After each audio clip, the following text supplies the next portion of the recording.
میں جب سرگودا گیا نا تو حضرت وہ مولانا عطاءاللہ بندیالوی صاحب تھے وہاں سرگودا میں. میری عمر ہوگی اس وقت 17-18 سال. ان کے درس قرآن میں بیٹھتا تھا میں. تو جب بھی تراویح کے دوران یہ والی آیت آتی ہے نا مجھے عطاءاللہ بندیالوی صاحب یاد آتے ہیں. ایک بڑے خطیب ہیں سرگودا میں, بڑے لہک لہک کے بیان کرتے ہیں. کسی نے سنا ہے؟ میرا خیال ہے یہاں کوئی بیٹھا ہوا ان کو جاننے والا. تو جب بھی یہ والی آیت آتی ہے نا وَلَا يُنَبِّئُكَ مِثْلُ خَبِيرٍ, تو وہی میری کیفیات بن جاتی ہیں جو ان کا درس سنتے ہوئے کیفیات. وہ کیا ہے؟ ان تدعو, ہاں, یولج اللیل فی النہار ویولج النہار فی اللیل. اللہ نے اپنی حمد و ثنا کی ہے. اللہ وہ ذات ہے جو رات کو دن میں اور دن کو رات میں داخل کرتا ہے. وسخر الشمس والقمر, اور اس نے سورج اور چاند کو تمہارے کام میں لگا دیا. کل یجری لاجل مسمی, سب خاص مدت تک کے لیے چل رہے ہیں. ذالکم اللہ ربکم, یہ ہے اللہ تمہارا پروردگار. لہو ملک, یہ اللہ مشرکین سے کہہ رہے ہیں کہ تمہارے معبود کچھ بھی نہیں کرتے اور جو کرنے والی ذات ہے وہ یہ سب کچھ کر رہی ہے. لہو الملک, اسی کے لیے بادشاہی ہے. والذین تدعون من دونہ ما یملکون من قطمیر, اس کے بھی مالک نہیں ہے, اتنی بقدر کسی چیز کے بھی مالک نہیں ہے جن کو تم اللہ کے سوا پکارتے ہو. ان تدعوہم لا یسمعوا دعاءکم, اگر تم ان کو پکارو گے. دیکھو یہ ابھی ہمیں یہ آیت میں مزہ نہیں آ رہا, لیکن نبی صلی اللہ علیہ وسلم جن بت پرستوں کے سامنے سنا رہے ہیں جو صبح و شام پتھر کے بنے ہوئے بتوں کے سامنے جھکتے تھے, ان کی حالت کیا ہوتی ہوگی یہ آیتیں سن کے. ان تدعوہم لا یسمعوا دعاءکم, اگر تم ان کو پکارو گے یہ تمہاری پکار نہیں سنیں گے. کل کسی نے مجھے بتایا کہ ایک عیسائی, ایک ہندو خاتون, وہ جو مندر میں عبادت کرتی تھی نا, تو بیزار ہو گئی بت پرستی سے کہ ہم کیوں ان بتوں کے سامنے جھک رہے ہیں. اس کا کو خیال ہوا کہ اپنا مذہب تبدیل کرتی ہوں, تو اس نے عیسائیت قبول کر لی. یہ اس کا بیان میں آپ کو بتا رہا ہوں. جب عیسائیت قبول کی ہے نا, تو جب چرچ میں گئی تو وہاں بھی اس کو تصویریں نظر آئی حضرت مریم کی, حضرت عیسیٰ کی. تو اس نے کہا بھئی جو چیز میں وہاں چھوڑ کر آئی ہوں یہاں بھی کیا مل رہا ہے, وہی مل رہی ہے. پھر وہ گئی مسجد, پھر اس کو پتا چلا بھائی مسجد میں تصویریں نہیں ہیں. میں جب ویٹیکن سٹی گیا نا, عیسائیوں کے وہ جو مرکز ہے, وہاں جو سب سے وحشت ناک چیز تھی نا جس کی وجہ سے فضا میں ایک ظلمت پیدا ہو رہی تھی, وہ وہاں کے مجسمے تھے. یہ مجسمہ سازی ایک ایسی چیز ہے جس سے حقیقت یہ ہے کہ جہاں یہ مجسمے ہوں گے نا وہاں ایک وحشت کا ماحول ہوتا ہے, وہاں نورانیت نہیں ہوتی. تو یہ اسلام نے جو تصویر سازی سے منع کیا ہے نا, یہ بھی اسلام کا ہم پر بہت بڑا احسان ہے. اس کی وجہ سے ہمارے گھروں میں بھی ایک نور ہے, برکت ہے. آپ جائیں نا کسی غیر مسلموں کے گھروں میں بت رکھے ہوئے ہوں گے, دیواروں پہ تصویریں, ایک عجیب سی وحشت ہوتی ہے. یہ گھر میں روحانیت اور نورانیت نہیں ہوتی اس سے.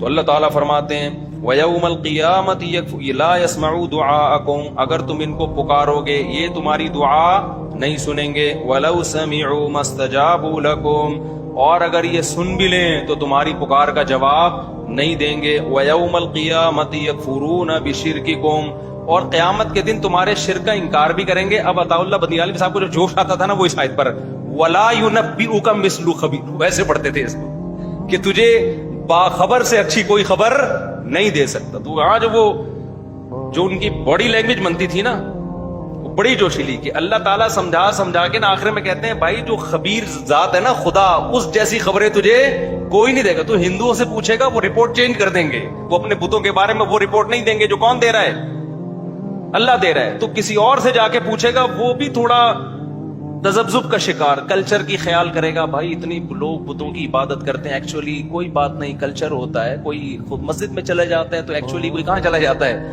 کوئی مندر میں چلا جاتا ہے, کوئی بتوں کے سامنے جھکتا ہے, کوئی قبروں سے مانگتا ہے, کوئی فلاں سے. ہر ایک اپنا کلچر ہوتا ہے. آہستہ آہستہ آ جائے گا. جیسے ہندو لوگ کیا کہتے ہیں, بھی بچوں کو عبادت تو سکھاؤ نا, بڑے ہوں گے تو خود ہی سمجھ میں آ جائیں گے سچی مچی کا بھگوان کون سا اور جھوٹی موٹی کا بھگوان کون سا. لیکن اللہ کیا کہتے ہیں وَلَا يُنَبِّئُكَ مثل خبیر, کہ تجھے باخبر سے بہتر کوئی خبر نہیں دے گا. وہ بتا رہا ہے کہ یہ ایسے لچڑ ہیں کہ تم ان کو پکارو گے سنیں گے نہیں کہ بول کیا رہے. تو دیکھو نا صدیوں تک ایک جگہ رکھا ہوا ہے, فٹ ہے. جب یہ طالبان نے بامیان کے بت گرائے نا تو پوری دنیا میں ایک احتجاج ہوا تھا کہ یہ بتوں کو کیوں گرایا جا رہا ہے. تو ہمارے حضرت مفتی رشید صاحب نے ایک بیان کیا کہ بتوں کو جا کے بولو نا اپنے آپ کو بچاؤ, تم دنیا میں طالبان کو کیوں بول رہے ہو کہ نہ گرائیں. डायरेक्ट बुतों के जाके समझाओ यार, तुम बहुत हो गया यार, 4000 साल से तुम मुसल्ले बने हुए खड़े हुए हो यहाँ पे, तुम पर अब बम मारे जाएंगे तो कुछ हिलो जुलो, एहतजाज करो। तो वही बात है कि अपने खुदाओं को बचाने के लिए तहरीकें चल रही हैं। तो अल्लाह कहते हैं वला युनब्बिउका मिस्लु खबीर। और एक और आयत, इसी में एक आयत ये भी है, ए नबी आप इन लोगों को हिदायत नहीं दे सकते जो गुमराह हैं, वमा अंता बिमुस्मिइम मन फिल कुबूर, और जो कब्रों में पड़े हुए हैं ना उनको आप सुना नहीं सकते। इसलिए ये भी खूब समझ लें कि ये जो कब्र में मुर्दे के सुनने और ना सुनने का अकीदा है ना, तो इसमें भी बाज लोग हमारे बहुत गुलूव करते हैं इस मसले में। कुरान मजीद के जो जाहिर से हमें पता चलता है ना, कुरान मजीद के जाहिरी नुसूस से बिल्कुल वाज़ेह, वो यही है कि मुर्दों में सुनने की सलाहियत नहीं होती। अब इस मसले को ना हमारे यहाँ बाज लोगों ने कोई हक और बातिल का मयार बनाया हुआ है। तो आपकी कोई भी राय हो भाई, आप रखें उस राय, लेकिन हाँ किसी पर दूसरे की राय मुसल्लत तो ना की जाए ना। कुरान क्या कह रहा है, वमा अंता बिमुस्मिइम मन फिल कुबूर, ए नबी जो कब्रों में हैं आप उनको सुना नहीं सकते। इसी तरह इन्नका ला तुस्मिउल मौता, आप मुर्दों को नहीं सुना सकते। इसी तरह कुरान में आता है कि वल मौता यबअथुहुमुल्लाह, ये लोग सुन नहीं सकते क्योंकि मौता को क़यामत के दिन अल्लाह जिंदा करेगा। क्या मतलब, ये मौताएं सुन भी नहीं सकते ये।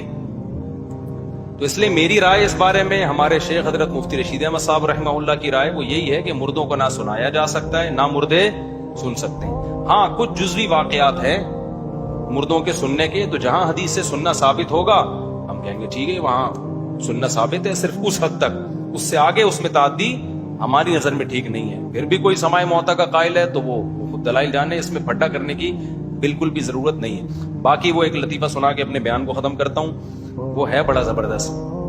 वो एक साहब थे ना, अच्छा हाँ, ये जो है ना हम जो कब्रों को कहते हैं अस्सलामु अलैकुम या अहलल कुबूर, तो ये अपने फायदे के लिए कहते हैं ताकि हमें इबरत हासिल हो। बाकी फरिश्ते पहुंचा देते हैं, फरिश्तों को कोई टाइम थोड़ी लगता है सलाम पहुंचाने में। वैसे भी एक कॉमन सेंस की बात है कि जब जिंदा था तो यहां बैठ के सुनता था, उधर जाके नहीं सुन सकता था। अब कब्रिस्तान में वो आखिरी मुर्दा भी यहां से सुन रहा है, यानी कब्रिस्तान में आप अस्सलामु अलैकुम या अहलल कुबूर तो सारे मुर्दों को ना, तो ये जिंदा तो दीवार के पीछे नहीं सुन पा रहा था, और मुर्दा वो 1 किलोमीटर दूर से भी क्या कर रहा है। तो ये थोड़ा सा वैसे भी टेक्निकली भी इस अकीदे में थोड़ी सी फॉल्ट मालूम होता है, और शिर्क के रोकने का ये जरिया भी है। अगर आप मुर्दों के सुनने के कायल होंगे तो शिर्क सोसाइटी में ज्यादा फैलेगा, ना सुनने के कायल होंगे तो ये इस्लाम के मिजाज के ज्यादा करीब है, क्योंकि इस्लाम तौहीद के मामले में जितना हसास है इतना किसी मसले में हसास नहीं है। 2 आयतें बस जल्दी से मैं पढ़ के अपनी बात को खत्म करता हूं। अल्लाहु अकबर। इसके बाद हमने आज सूरह यासीन भी शुरू की है। सूरह यासीन में अल्लाह ताला ने पिछली उम्मतों का एक वाक़या सुनाया। बस 5 मिनट में ये वाक़या मुकम्मल करता हूँ।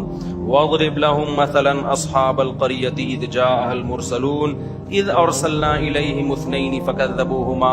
अल्लाह ने 3 पैगम्बरों को एक बस्ती में भेजा।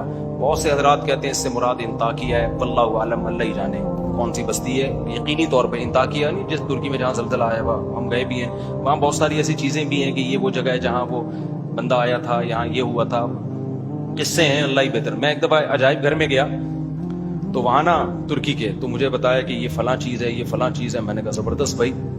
आगे एक तलवार लटकी थी। मैंने कहा ये क्या? उन्होंने कहा मूसा अलैहिस्सलाम का, सॉरी लाठी थी। मैंने कहा ये क्या? उन्होंने कहा मूसा अलैहिस्सलाम का आसा है। मैंने कहा कुछ ज्यादा हो गई है भाई, ये जो है ना क्या हो गई है, ये थोड़ी क्या हो गई है, ये कुछ, इससे मुझे पुरानी रिपोर्टों पे भी शक पैदा हो गया कि यार पुरानी रिपोर्टें भी क्या हो गई हैं। हमारा जो ये अजायब घर है ना इधर का, लाहौर का, इसमें भी पता नहीं मुए मुबारक के नाम पे क्या क्या रखा हुआ है, कोई मुस्तनद नहीं है। तुर्की की तो बहुत सारी चीजें फिर भी मुस्तनद इसलिए कि खिलाफत उस्मानिया थी, हुकूमती सतह पे कुछ चीजों को महफूज किया गया, लेकिन हर जगह इधर मुए मुबारक, हर 12 रबीउल अव्वल को मुए मुबारक की जियारत हो रही है। भाई कहां से तुम क्यों पैगंबर की तरफ झूठ बांधते हो यार? किसी के बाल लेके निस्बत कर देना नबी के बाल हैं, और उसके जनाब फिर वो जियारतें करवाना, तो ये कहां से जायज हो गया? इन चीजों का बाइकआउट किया करें। और कमाल की बात ही, अफसोस, कमाल तो नहीं, अफसोसी की चीजें अरबों में भी आ रही हैं। दुबई में पता नहीं किसी ने मुंह, अरब तो ऐसे नहीं थे, अरबों ने भी 12 रबीउल अव्वल की छुट्टी कर दी है सऊद वहां दुबई वगैरह में, हालांकि अरब ऐसे नहीं थे। तो अरबों में भी ये बिदतें आहिस्ता आहिस्ता आना शुरू हो गई है। तो कहीं भी कोई मुंह मुबारक के नाम पे उल्लू बना रहा हो, खुदा के गजब और कहर से उसको डराओ कि जैसे नबी पे झूठ बांधना, हदीस में आता है जिसने मुझ पे झूठ बांधा वो अपना ठिकाना जहन्नम में बना ले। तो झूठ सिर्फ कौल का नहीं होता, कोई चीज जो नबी की नहीं है नबी की तरफ मंसूब कर देना, ये भी क्या है, झूठ है। तो ऐसे मुंह मुबारक के नाम पे जो लोग उल्लू बना रहे होते हैं, इन लोगों को सोसाइटी में प्रोमोट ना किया करें, इनके खिलाफ एहतजाज किया करें। ये लंबा वाकया फिर इंशाल्लाह कल सुनाएंगे। अल्लाह ताला समझने की अमल की तौफीक दें। जल्दी कोई सवाल पूछना है तो पूछ लें, जल्दी से स्पीड। वो लतीफा रह गए थे चुटकला, वो एक कारी साहब जो थे ना वो बीमार नहीं होते थे। जी हजरत,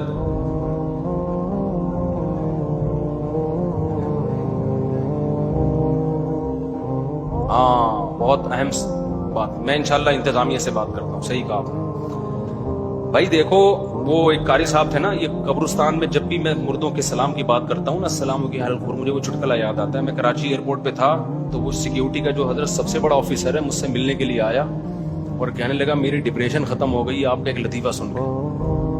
मैंने कहा क्या भाई? तो वो कहता है वो मैंने लतीफा उसमें सुना है कि कारी साहब बीमार नहीं होते थे, बच्चे चाहते थे कारी साहब छुट्टी करें, छुट्टी करते नहीं थे। तो एक बच्चे को शरारत सूझी, उसने कहा मैं ऐसा अमल करूंगा कारी साहब इंशाल्लाह छुट्टी करेंगे। कारी साहब की आदत थी जब भी कब्रिस्तान से गुजरते बोलते अस्सलामु अलैकुम या अहलल कुबूर। तो कारी साहब का नाम था गफूर। तो बच्चा ना कब्रिस्तान में छुप के बैठ गया। ये जो लोग मुर्दे कहते हैं ना, लोग मुर्दे सुनते हैं और फिर जाहिर है सुनेंगे तो रिप्लाई भी करेंगे, तो शुक्र करो ना सुनते हैं ना आगे से रिस्पॉन्स करते हैं, वरना वही हशर होता जो कारी साहब का हुआ। कारी साहब गुजरे, कारी साहब ने कहा अस्सलामु अलैकुम या अहलल क़ुबूर। कब्र के पीछे से आवाज आई वालेकुम अस्सलाम भाई अब्दुल गफूर। कारी साहब पलटी होके बेहोश। बताओ सुनने में नुकसान है या ना सुनने में? कारी साहब कहते कमबख्तो ना सुनते ना जवाब देते।